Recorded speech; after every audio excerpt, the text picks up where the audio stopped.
A top focus facing immense uproar from all corners over the gruesome rapes in Unnao and Kathua. The Modi government is likely to make amendments to the Protection of Children from Sexual Offences Act, also known as POCSO, to provide maximum punishment of death penalty for raping children less than 12 years. The Ministry of Women and Child Development has also filed an affidavit before the Supreme Court in this regard. Union Minister of Women and Child Development, Maneka Gandhi, had asked for death penalty for rapists under the POCSO Act.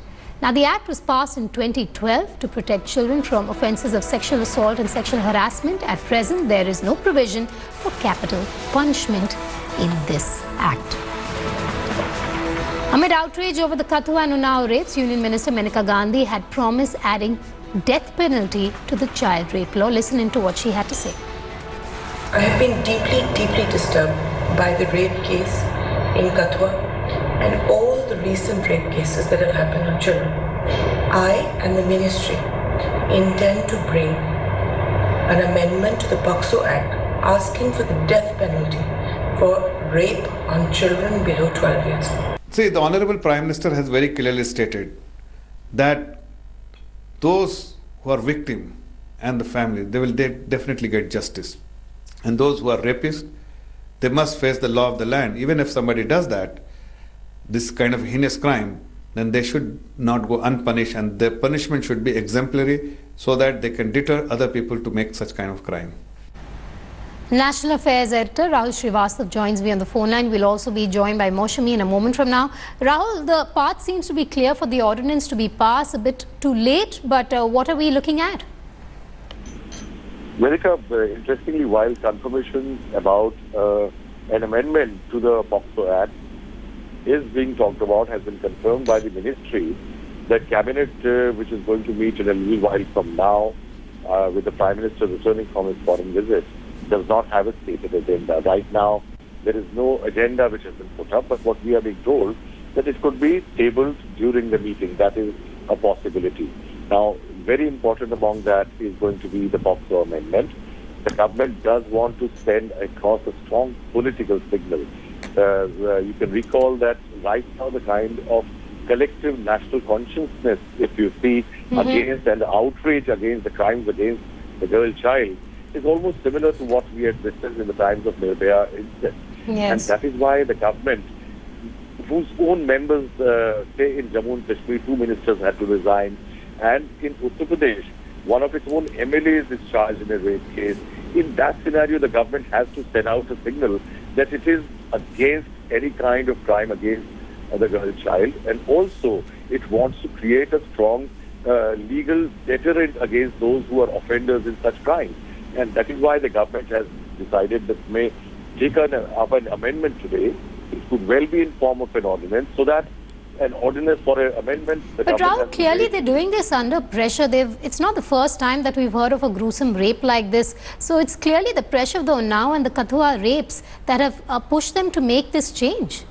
Vedika, it is totally under as I said, a collective national conscience, where the government is under tremendous pressure, not just because crimes are happening. Remember, state law and order are state subjects. But the fact remains that, one, there is an outrage, and also in the 2 prominent cases, BJP members are directly or indirectly either involved in a crime or have been seen on the wrong side of the law or the girl child. And that is why the government may not wait for the amendment to go to the monsoon session of Parliament, which will be in July mid. For passing the amendment, may go in for the ordinance route. I would like to add here that in the cabinet there could well be another ordinance, that is to promulgate the economic offenders fugitive bill, which was tabled last session but could not be taken up. The government does want to start acting against the people like Nirav Modi and Choksi. So there is a possibility even that could be taken up. All right, Rahul, do stay with me. We also have Moshami joining us live. Moshami, the government all set to vet the ordinance today?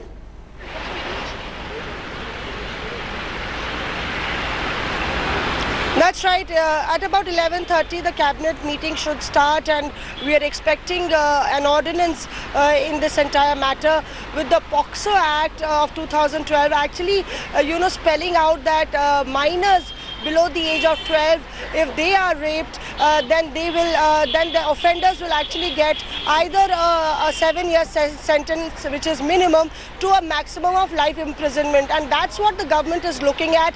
We are told that the Law Ministry has already informed the Supreme Court that they are looking at an amendment in the POCSO Act 2012 and getting in the death penalty, which is actually the demand that we've seen of protesters and supporters who have come out on the streets. And naturally, because the government's image has taken a huge beating, Yes, you see absolutely. this emergency cabinet meeting called right after Prime Minister Modi has arrived back home.